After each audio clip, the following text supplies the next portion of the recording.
পড়ছিলাম denim jacket, কলমে অবন্তিকা তৃপ্তি। অন্তিম পর্ব। সেদিনের পর জীবনের কয়েকটা বসন্ত কাটিয়েছে সিদ্দিক মহলের সব সদস্য। সবার জীবনে উত্থাল পাথাল বাঁক পেরিয়ে আজ ওরা একসাথে। এই সময়ের মধ্যে কখনো যে সম্পর্কে বিরক্তি আসেনি, টানাপোড়েন আসেনি, তা কিন্তু নয়, এসেছে। তবে কাব্য, কুহু, কায়া, স্নিগ্ধ দুই জোড়া দম্পতি অত্যন্ত সাহস, ভালোবাসা দিয়ে আগলে রেখেছে একে অন্যকে। আর আজ ওরা সবাই পরিপূর্ণ। এই মুহূর্তে স্নিগ্ধ থেকে শুরু করে সিদ্দিক বাড়ির প্রতিটা সদস্য কাব্যদের ড্রয়িং রুমে বসে আছে। সবার তীব্র মনোযোগ টিভির দিকে। আজ টিভিতে একজন সদ্য বাংলাদেশের হয়ে ইন্টারন্যাশনাল ট্রফি আনা খেলোয়াড়কে দেখানো হবে, যে অল্প সময়ে ন্যাশনাল ফুটবল টিমের প্রধান ক্যাপ্টেন হয়েছে। আজ তাকে ক্যাপ্টেন্সি দেওয়া হবে বেশ জাঁকজমকভাবে। কুহু পপকর্ন নিয়ে সোফায় পায়ের উপর পা তুলে বসেছে। পাশে কায়া বসে আছে, ও রিল বানাবে, সেজন্য টেমপ্লেট সিলেক্ট করছে ক্যাপকার্ট থেকে। স্নিগ্ধ কায়ার পাশে বসে দাঁত দিয়ে নখ কামড়াতে কামড়াতে টিভির দিকে চেয়ে আছে। বেচারা আর অপেক্ষাও করতে পারছে না। শামিমা মাত্রই রান্নাঘরের বাতি নিভিয়ে এসে বসলেন। কবিতা, সাদাত একসাথে বসেছেন। সাদাত খবরের কাগজ রেখে স্ত্রীর মুখের দিকে একবার তাকিয়ে আবার মেয়ের মুখের দিকে তাকান। কুহুর চোখে মুখে আজ যেন খুশি ধরছে না। স্বামীর উন্নতি দুই চোখে দেখেও হয়তোবা মেয়েদের নারীত্বের শান্তি। মেয়েকে দেখতে দেখতে একসময় সাদাতের চোখ জুড়িয়ে আসে। উনি নরম কণ্ঠে ডাকেন, কুহু, এত পপকর্ন খেলে পেটে অসুখ হবে না? আজকেও কয়েকবার বমি করেছ, তারপরও খাচ্ছ কেন এটা? কুহু টিভি থেকে চোখ সরিয়ে বলল, জানি না। অপেক্ষা করতে করতে খালি মুখে বসে থাকতে ভালো লাগছে না। 8টার প্রোগ্রাম 8:05 বেজে গেল। শুরু করবে কখন? ধুর। কবিতা মেয়ের অধৈর্য ব্যবহার দেখে এক ধমক দিলেন, এই চুপ করে বস, বেশি কথা বলে শুধু। আর বাবা নে বলল শুনিসনি? পপকর্নটা রাখ, আর খাইস না, ফল আছে না, ওগুলো খা। কুহু মায়ের ধমকে চুপচাপ গোমরা মুখে পপকর্ন রেখে দিল। পাশ থেকে শামিমা বললেন, ওর আজকাল কি যে হয়েছে, দুপুরেও খেলো না ঠিকঠাক। আগে তো চা খেত, এখন ওটাও খাচ্ছে না, আর খালি পেটে পপকর্ন গিলছে। কুহু মা শাশুড়ির রাগারাগির পাশ কাটিয়ে আবার টিভির দিকে চেয়ে রইল হাঁ করে।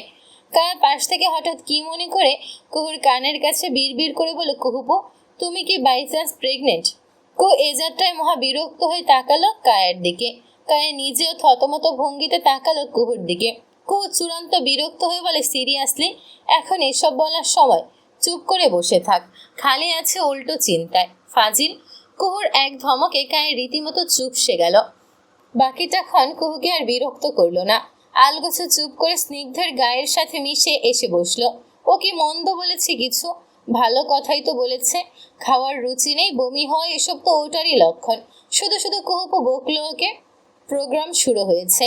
অন্য খেলোয়াড়দের বক্তব্য নেওয়া শেষ হলো। এবার কাব্যর দিকে ক্যামেরা ঘোরানো হলো।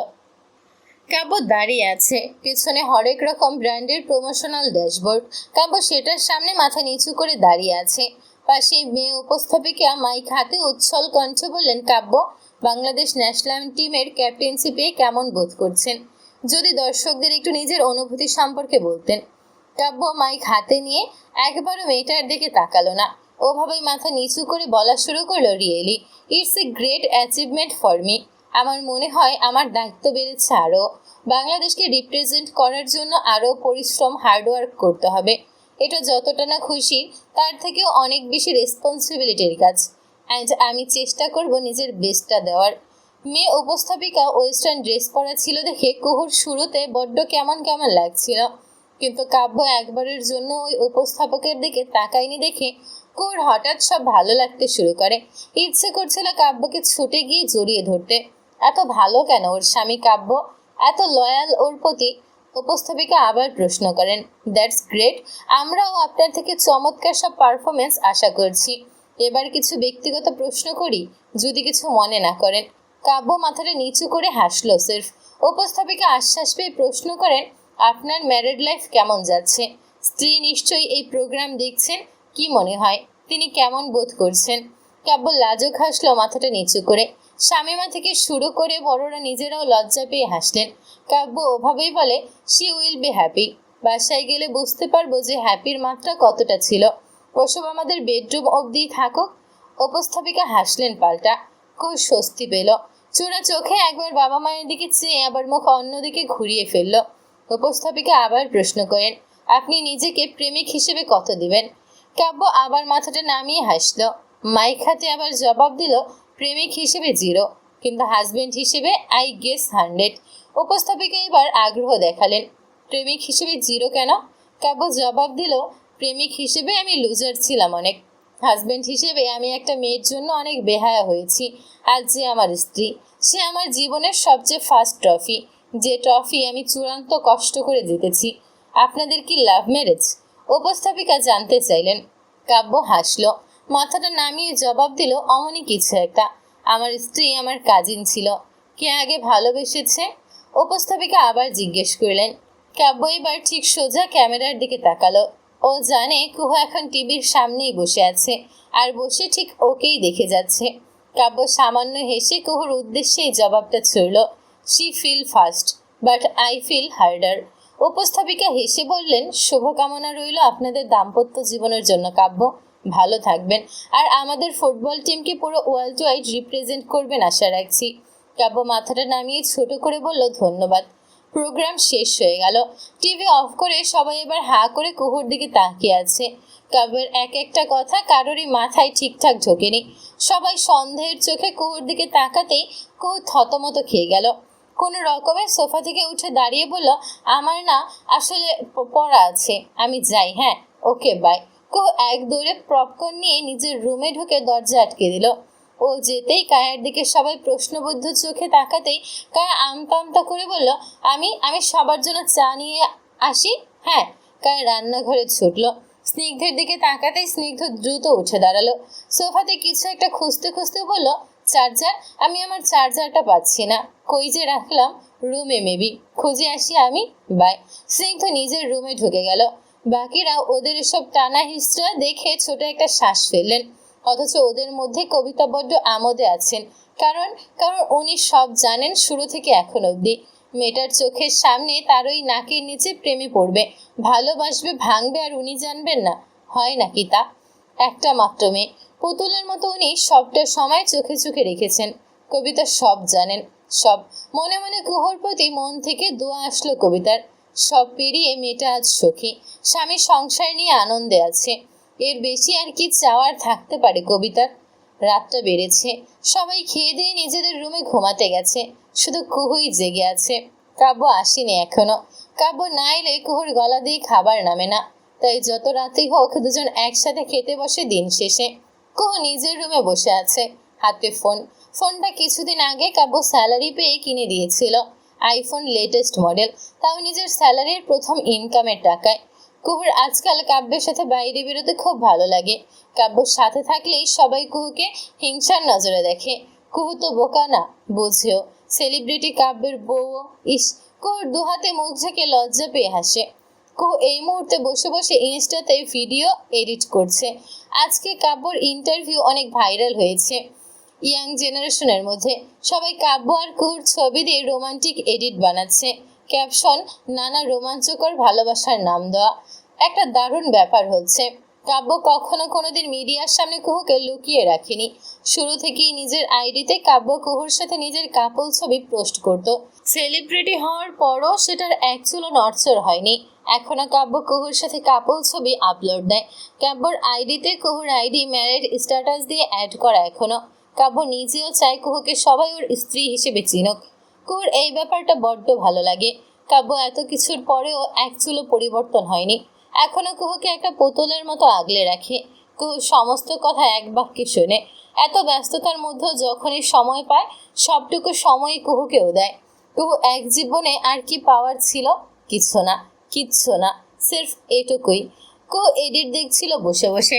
হঠাৎ দেখতে দেখতে একটা মেয়ের আইডির সামনে এলো। মেয়েটা কুহুর সাথে নিজের তুলনা করে লিখেছে, আজ ফুটবলার কাব্য আমাকে নিয়ে ওসব কথা বলতে পারতেন, এই মেয়ের চাইতে আমি সুন্দর বেশি। আফসোস খেলোয়াড় কাব্য চোখ থাকতে অন্ধ।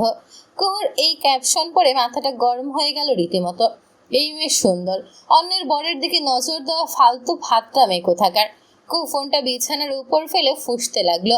কাব্য ওভাবে বলার পরেও কেউ কেন এগুলো বলবে? কি জঘন্য মানসিকতা এদের।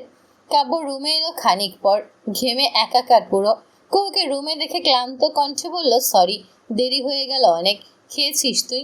কুহু নিজেকে শান্ত করলো কোনো রকম। জবাব দিল, না। গোসল করে আসুন, একসাথে খাবো। কাব্য আর কথা বাড়ালো না, গোসল করে নিল। গোসল থেকে এসে খাওয়া দাওয়া শেষ করে রুমে আসলো দুজন। কুহুর মুখটা তখনও ভার। কাব্য সেটা হয়তো লক্ষ্য করলো। ও বিছানায় হেলান দিয়ে বসে দুহাত ছাড়িয়ে দিয়ে কুহুকে ডাকে, এদিকে আয়। কুহু গোমরা মুখে চুপচাপ এগিয়ে গেল। কাব্য ওকে বুকে টেনে চুলে বিলি কাটতে কাটতে বলল, মনটা খারাপ কেন? ইন্টারভিউ কি খারাপ দিয়েছিস? আমি তো ওই মেয়ের দিকে তাকাইও নি তুই বলার পরে, তাও। কুহু কাব্যের বুকে টি শার্টের উপর আঁকিবুকি করতে করতে গোমরা মুখে বলল, আমি সেটা নিয়ে মন খারাপ করিনি। মেয়েরা আমাকে অনেক হিংসে করে। আমি কি, আচ্ছা, আমাকে আপনার পাশে কি মানায় না কাব্য ভাই? কুহুর কণ্ঠে ইনসিকিউরিটি। কাব্য ভ্রু কুচকালার সাথে সাথেই, আজকে কে আবার মাথাটা উস্কেছে? সারাদিন অবসর বসে মাথাটাকে শয়তানের কারাগার বানাচ্ছিস। সারাক্ষণ এসব আউল ফাউল ভাবনা শুধু। কুহু জবাব দিল না। কাব্য কুহুর নীরবতার দীর্ঘশ্বাস ফেলল। কুহুর মুখটা থুতনি ধরে নিচের দিকে তুলল। ভীষণ নম্র সফট ভয়েসে জানতে চাইলো এবার কি হয়েছে। রিজন না বললে বুঝবো কিভাবে? কুহু ছোট শ্বাস ফেলে বলল সবটা। কাব্য হাসি এবার। হাসতে হাসতে কুহুর কপালে চুমু খেলো। কুহু রেগে গেল। আপনি হাসছেন? হাসি আসছে এটা শুনে এদিকে রাগে আমার মাথাটা ফেটে যাচ্ছে। কাব্য অত্যন্ত নরম কণ্ঠে বোকা কুহুকে বোঝালো, কারণ এটা হাসিরই কথা। এসব একটা দুটো পাগল ছাগল মেয়ে থাকলে কি হয় কুহু? কিছু না, আমরা ম্যারিড লাইফে ভীষণ ভীষণ সুখী কুহু। এসবে কে কি বলল, কে আমার পাশে কাকে কাকে মানাচ্ছে না ওসব ঠিক করে দিবে এটা, যেখানে আমরা দুজন জানি আমাদের একজনকে আরেকজনের পাশে চমৎকার মানিয়ে যাচ্ছে। অ্যান্ড আমার কাছে তো মনে হয় আমাদের মতো পারফেক্ট জুটি আর হতেই পারে না। আমরা এটা ভাবছি, এটাই কি যথেষ্ট নাই তোর জন্য? কুহু মুখটায় হাসি ফুটে এবার। কাব্য ভ্রু উঁচায়, মন ভরেছে? এবার দেখো। কুহু ভ্রু বাঁকায়, কি দেখবো? কি না বললি রাতে দেখাবি? কাব্য মনে করিয়ে দিল। কুহুর মনে পড়ে এখন। ও কাব্যর থেকে নিজেকে ছাড়িয়ে নিল। তারপর বিছানা থেকে উঠে এসে আলমারির উপর থেকে একটা বিশাল লাগেজ বের করে এনে বিছানার উপর রাখলো। কাব্য ভ্রু তো রীতিমতো কুচকে এলো। এটা কি আবার? লাগেজে কি? কুহু মৃদু হাসলো। চোখ টিপে বলল, দেখবেন, খুলি আগে, চমকাবেন না কিন্তু। কাব্য ভ্রু কুচকে তাকিয়ে থাকে শুধু। কুহু হাসছে। শয়তানি হেসে লাগেজ খুলে কাব্যের সামনে মেলে ধরে। লাগেজ খুলল কুহু। আর কাব্য এবার হা হয়ে গেল পুরোপুরি। হা হয়ে একবার লাগেজ ভর্তি জিনিসের দিকে তাকিয়ে আবার কুহুর দিকে তাকালো। কুহু হাসছে শুধু। ওদিকে কাব্য আহাম্মক পুরো। লাগেজ থেকে সবার আগে ওর পছন্দের আমেরিকা থেকে কেনা ডেনিম জ্যাকেটটা বের করে অবাক হয়ে বলল, এটা না চুরি হয়ে গেছিল?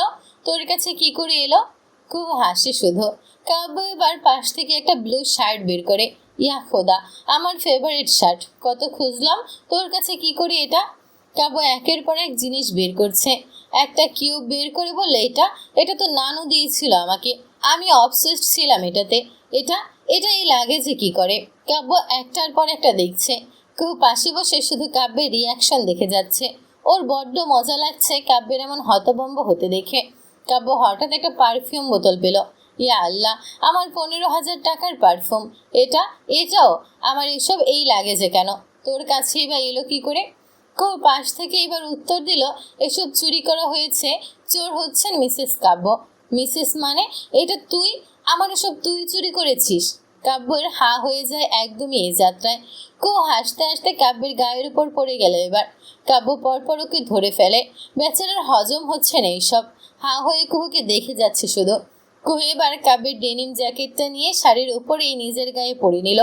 দাঁড়িয়ে থেকে হেঁটে হেঁটে কাব্যকে নড়ে চড়ে দেখিয়ে বলল, দেখুন তো আমার ক্র্যাশ বয়ের জ্যাকেটে আমাকে কেমন লাগছে, লুকিং নাইস না? কাব্য হা হয়ে এখনো কুহুকে দেখছে। কুহু জ্যাকেটটা টেনে নিজের নাকে ঘ্রাণ শুকল। কাব্যকে দেখিয়ে আবেশিত কণ্ঠ বলল, স্মেল একদম পাগল করা। আমার ক্র্যাশের চয়েস আছে বলতে হবে, রাইট কাব্য? কাব্য ভ্রু কুচকে এবার তাকালো। ক্র্যাশ বয় মানে? আমি তো তখন তোর। পরপর কাব্য থেমে গেল। কুহুর দিকে সন্ধিয়ান চোখে চেয়ে পরপর উঠে আসে বিছানা থেকে। তবে রে, ঘরের মধ্যেই চোর হাঁটছিল আর আমি কিনা পুরো দুনিয়া খুঁজেছি। দাঁড়া তুই। কুহু দৌড়াচ্ছে পুরো রুমে। কাব্যকে ধরার জন্য চেষ্টা চালাচ্ছে। এক সময় কাব্য লাফিয়ে কুহুর শাড়ির আঁচল ধরে ফেলতেই কুহু থেমে গেল। আঁচল বুকের কাছে ধরে রেখে আলগোছে পেছন ফিরে কাব্যকে দেখলো এক নজর। কাব্য সম্মোহিত চোখে ধীরে ধীরে আঁচলটা ধরে টানে। কুহু পেছায়, পিছিয়ে আসতে আসতে কুহু এগিয়ে আসছে কাব্যের বুকের সাথে। ওর পিঠ লাগতেই কুহু কেঁপে উঠে চোখ বন্ধ করে। কাব্য কুহুর গায়ের ডেনিম জ্যাকেটটা আস্তে করে ঘাড়ের দিকে সরিয়ে দিল। কুহু হাঁপড়ের মতো একটা বড় শ্বাস নিল। কাব্য ওর ঘাড়ের উন্মুক্ত অংশে নাক ডুবিয়ে চুমু খেলো পরপর কয়েকটা। কুহু জোরে শ্বাস ফেলায় কাব্যের হাত চেপে ধরে। কাব্য অবাধ্য হাত কুহুর পেটের উপর ঘুর ঘুর করতে থাকে। কুহু তো জমেই আছে প্রায়, অস্থির ওর শ্বাস প্রশ্বাস। কাব্য ঘাড়ে মুখ নাক ডুবিয়ে দিল। মিহি সরোর, তোর ক্র্যাশ বয়ের এই ডেনিম জ্যাকেটটার মতো আজ আমি তোর গায়ের আবরণ হব কুহু। আজ আমি তোর আবরণ আর তুই নীরা। বাকিটা কুহু আর শুনতে পারে না। আবেশে নাস্তানাবুদ কুহু সাথে সাথে কাব্যের পেছন ফিরে জড়িয়ে ধরে ওর ঘাড়ে মুখ ডোবায়। কাব্য নেশায় পড়ে গেছে একদম। কুহুর শরীরে পাগল করে স্মেল নাকে এসে ঠেকছে বারবার, সম্মোহিত হচ্ছে বারবার। কাব্য কুহুকে কোলে নিল সাথে সাথেই। বিছানার দিকে যেতে যেতে বলল, একটা বাচ্চার আবদার করেছিলে না সেদিন? রেজাল্ট তো পেলাম না। আই গেস আমার পরিশ্রম ঠিকঠাক হচ্ছে না। কুহু লজ্জায় দুহাতে কাব্যের ঘাড় জড়িয়ে ধরে ওর বুকে মুখ লুকালো। কাব্য শুনতে পেল বিড়বিড়, অসভ্যের জাত, ছি। পাত্তা দিল না কাব্য, বরং মৃদু হেসে ওকে বিছানায় শুয়ে দিতেই কুহু হঠাৎ কেমন কেমন যেন একটা লাগতে শুরু করলো। মনে হচ্ছে পেট থেকে সব খাবার বেরিয়ে আসতে চাইছে। সকাল থেকে এটা হচ্ছে কদিন ধরে। কাব্যকে বলা হয়নি এসবের কথা। কাব্য ততক্ষণে কুহুর গলায় চুমুর ঝড় বইয়ে দিচ্ছে। কুহু এবার কাব্যকে থামতে বলতে চাইল, কিন্তু পরপর কাব্যের ঝড়ের গতিতে একের পর এক ছোঁয়া ওর মুখ বন্ধ হয়ে যাচ্ছে। কাব্য ঠোঁটের দিকে আসতে কুহার না পেরে হঠাৎ চোখ মুখ খিচে পেট চেপে ধরে চেঁচায়, বমি বমি বমি করবো। সরেন। কি মানে? কাব্য মাথা তুলে ভ্রু কুচকে কিছু বোঝার আগেই কুহুকে ধাক্কা দিয়ে সরিয়ে ফেলে দ্রুত গতিতে বাথরুমে ঢুকে গেল। হড়হড়িয়ে বমি করতেই কাব্য নিজেকে সামলে দ্রুত বাথরুমে এসে ওকে ধরল। কুহু বমি করে প্রায় নেতিয়ে গেছে। ক্লান্ত হয়ে কাব্যের বুকের উপর পিঠ এলিয়ে দিতেই কাব্য চিন্তিত কণ্ঠে বলল, আমার চুমোতে বমি করলি কেন? শিখ তুই, কবে থেকে এসব বমি হচ্ছে? আমাকে বললি না কেন? কুহু কোনো রকম বলল, আমাকে রুমে নিন প্লিজ। কাব্য কথাটা শোনা মাত্রই কুহুকে কোলে তুলে রুমে নিয়ে ঢুকলো। বিছানায় শুয়ে ওর পাশে বসে চিন্তিত ভঙ্গিতে চুলে হাত বুলিয়ে দিতে দিতে বলল, কালকে ডক্টর আন্টিকে আসতে বলি। তোর লক্ষণ আমার সুবিধার লাগছে না। কুহু চুপচাপ কাব্যের হাতার উপর মাথা এলিয়ে শুয়ে থাকে। শরীর কাঁপছে বারবার। কাব্য এক সময় থামলো। হঠাৎ কি মনে করে কাঁচামাচু কণ্ঠে কুহুকে ডাকলো, কুহু। কুহু জবাব দিল চোখ বুজে রেখেই, হুঁ। কাব্য অপ্রস্তুত হয়ে বলল, তোর কি এই মান্থলি সাইকেল উইস গেছে? কুহু সাথে সাথে চোখ খুলে কাব্যের দিকে ফ্যাল ফ্যাল চোখে তাকালো। একের পর এক হিসাব মেলালো চোখে চোখ রেখে। কুহু কিছু বলল না এরপর, সির্ফ কাব্যের বুকের সাথে মিশে গেল। কাব্যের বুকে নাক ঘষতেই কাব্য অনুভব করে কুহুর শরীর কাঁপছে থরথর করে। কাব্য আর ঘাটালো না, জবাব চাইল না, শুধু দুহাতে শক্ত করে কুহুকে আঁকড়ে ধরে রাখলো শক্ত করে। কেন যেন কাব্যে নিজের চোখ দুটো টলমল করে উঠল তখন। মনের মধ্যে বয়ে গেল অজানা অশান্ত অস্থির কোনো উত্থাল ঝড়। সকাল সকাল চমৎকার একটা খবর পাওয়া হলো, কুহু আবার মা হবে। এত দারুণ খবরটা শুনে সিদ্দিক মহলে সকলের চোখে আনন্দ ঝলমল করছিল রীতিমতো। শামীমা তো সাথে সাথেই ছাগল সদকা মানলেন। কবিতা শুনেই 1000 টাকা তাৎক্ষণিক মসজিদে দিয়ে দিলেন। বাকিদের অবস্থাও একই। সবাই যে যেভাবে পারছে কুহুর যত্নার্থীর কথা ভাবছে। আনোয়ার তো বলেই দিলেন আগামী কয়েক মাস কুহু একতলা থেকে নামবেই না, ওপরেও উঠবে না। কবিতা সাদাতের দেখা হলে যেন ঘরে এসে দেখে যায়। আগের বার যে দুর্ঘটনা ঘটেছে সেটা যেন আরেকবার না হয়। আনোয়ার বিশেষভাবে শামীমাকে সেটা দেখতে বললেন। শামীমা নিজেও দিশেহারা। সাথে সাথেই পায়েস চড়ালেন চুলায়। মিষ্টি মুখ করবে সবাই এখন। ঘরে জিনিস দিয়ে করুক না হয়, কুহুটাও না হয় একটু খেলো। বাইরের জিনিস তো আর দেওয়া যাবে না এখন থেকে। সবাই কুহুকে নিয়ে যখন মাতামাতি করছে, পাশ থেকে কায়া গম্ভীর মুখে বসে আছে ঘরের এক কোণাতে। স্নিগ্ধ হয়তো সেটা দেখেছে। ও আশেপাশে সবাইকে দেখে একসময় চুপচাপ এগিয়ে এলো কায়ার কাছে। কায়ের গায়ে গুঁতো দিয়ে জানতে চাইলো কি ব্যাপার, এত খুশির দিনে কারোর মুখে এত আমাবস্যা কেন দেখা যাচ্ছে। কায়া স্নিগ্ধের দিকে তাকালো, ফুঁসে উঠে বলল, আমি বাচ্চা চাইলাম, আমাকে দিলেন না।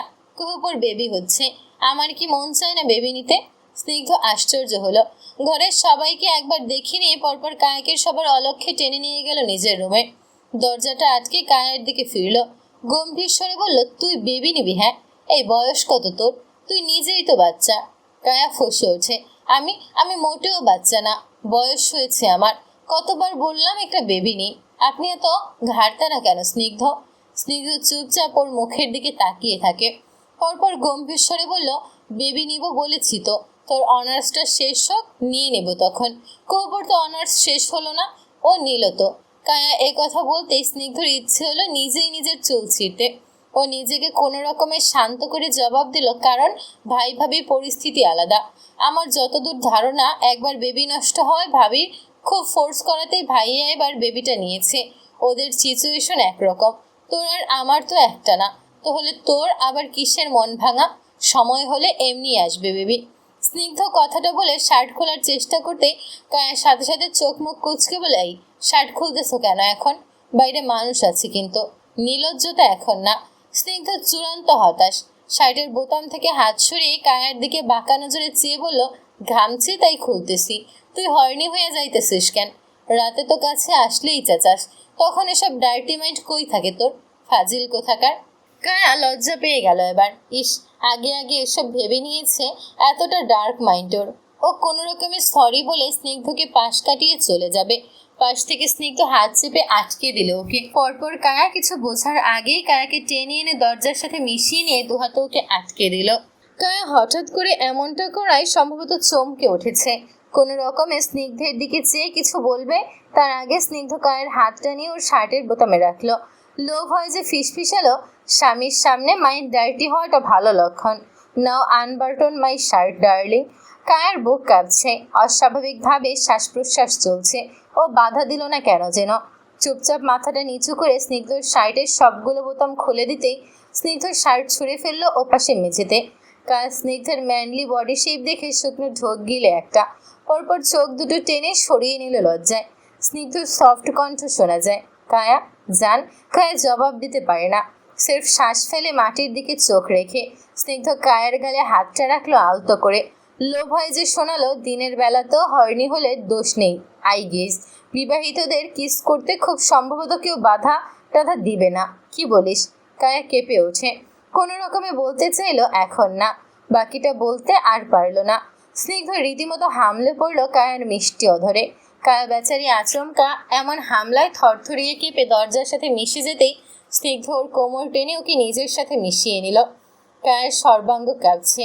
আবেশে বেচারি স্থানকাল ভুলে স্বামীর গলা জড়িয়ে ধরল দুহাতে। এক সময় স্বামী স্নিগ্ধ ভুলে গেল আশপাশ।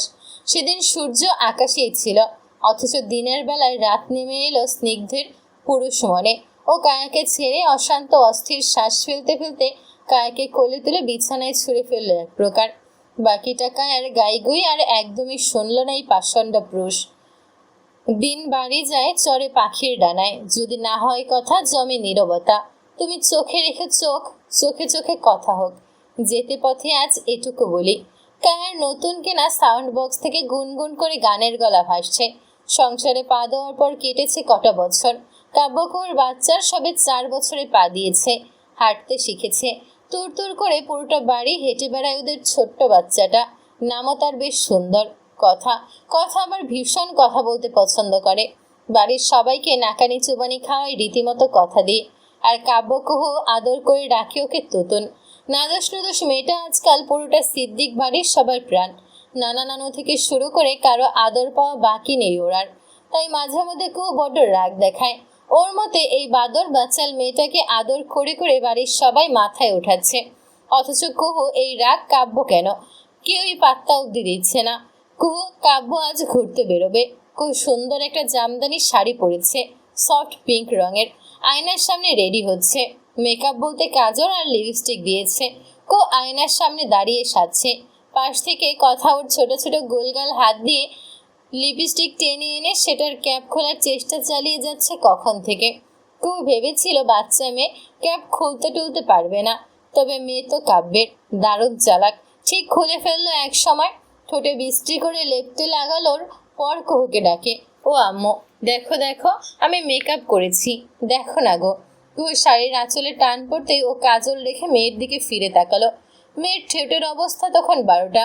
কুহু চূড়ান্ত বিরক্ত হয়ে টান দিয়ে ওর থেকে লিপস্টিক নিয়ে রেখে দিয়ে চোখ পাকালো। তুতুন, মা মানা করেছিলাম না এসব ধরতে।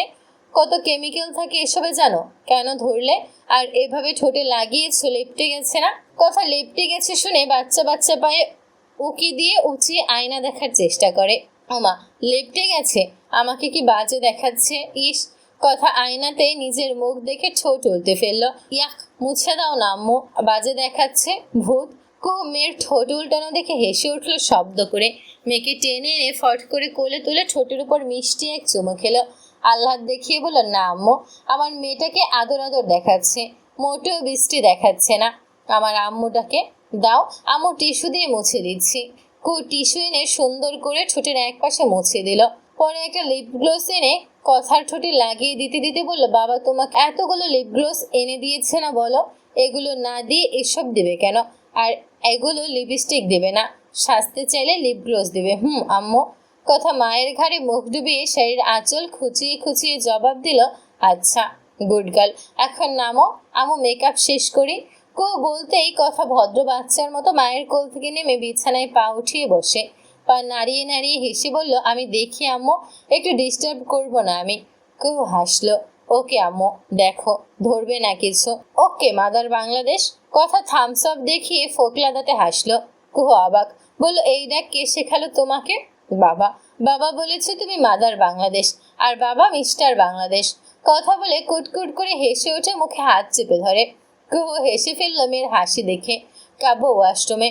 কাজল চোখে দিতে দিতে একবার কাব্যকে ডাকলো, এই শেষ হয়েছে তোমার? আর কতক্ষণ লাগবে?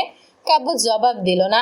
খানিক পর দরজা খোলার আওয়াজ পেলে কাজলে পুরো মনোযোগ রেখেই ইশারায় কথাকে দেখিয়ে বলল, মেয়েটাকে একটু দেখো তো, ওর দুধটা গরম করা আছে, কষ্ট করে খাইয়ে দাও প্লিজ।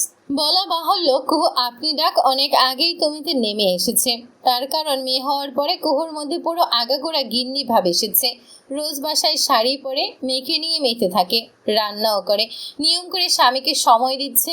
বলতে গেলে এবার পুরোদস্ত গৃহিণী হয়েছে 6 বছর আগের সেই বোকা ইম্যাচিওর কোহেলিকা সিদ্দিক কুহ। ওদিকে কুহুর প্রশ্নে কাব্য একটাও উত্তর দিল না, বরং কুহুর সামনে দেয়ালে হেলান দিয়ে ডাকলো, ম্যাডামের সাজা শেষ হলে দেখো তো আমাকে কেমন দেখাচ্ছে। কথা এতক্ষণ হাঁ করে বাবাকে দেখছিল। তার তো বিছানা থেকে এক লাফে কাব্যের কাছে দৌড়ে এগিয়ে এলো। কাব্যের পায়ের কাছে দাঁড়িয়ে মাথা উঁচিয়ে কাব্যর দিকে হাঁ করে তাকিয়ে আছে। আশ্চর্য হয়ে চোখ ঝাপটে ঝাপটে বলে, বাবা তুমি মায়ের ফোনের ওই ছবির মতো সেজেছ কেন? কাব্য মেয়েটাকে কোলে তুলে নিল। কুহুর কথা শুনে কেন যেন কাজলটা রেখে কাব্যের দিকে তাকালো অন্যমনস্ক হয়ে। সাথে সাথে কুহু একদম স্থির হয়ে হাঁ করে কাব্যের দিকে তাকিয়ে থাকে। কাব্যর পা থেকে মাথা অবধি দেখে ভ্রু বাঁকায় সাথে সাথেই। কাব্য কুহুর এমন হতভম্ব চেহারা দেখে বাঁকা হাসে। মেয়েকে কোলে নিয়ে ভ্রু উঁচিয়ে চোখ টিপলেই কুহু অবাক হয়ে বলল, এটা ডেনিম জ্যাকেট, তোমাকে হঠাৎ এই ড্রেস আপ কেন? কাব্য মেয়েকে কোলে রেখে এগোলো। কুহুর সামনে দাঁড়িয়ে মেয়েকে ড্রেসিং টেবিলের উপর বসিয়ে দিল। কুহু তখনও কাব্যের দিকেই তাকিয়ে আছে। কাব্য মডেলদের মতো ডেনিম জ্যাকেটটা টেনে টেনে কুহুকে দেখিয়ে বলল, চমকেছিস, এটা তোর চুরি করা সেই denim jacket. By the way. Kuhu তখন আহাম্মক।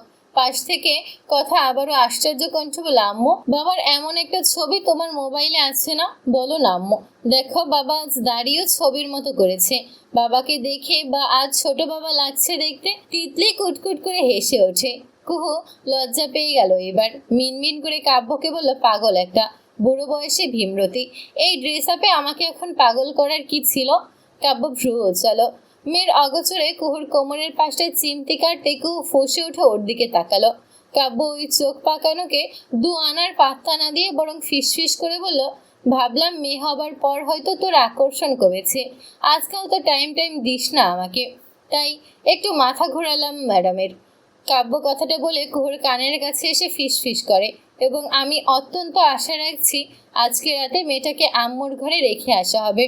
কুহু লজ্জায় মাথা নামিয়ে হেসে ওঠে নিঃশব্দে। কাব্য পরপর বলল, আপনার হাজবেন্ড তার স্ত্রীর সাথে একটা কোয়ালিটি টাইম কাটানোর জন্য স্ক্রাব করছে রীতিমতো, সো যদি একটু মেহেরবানি করতেন।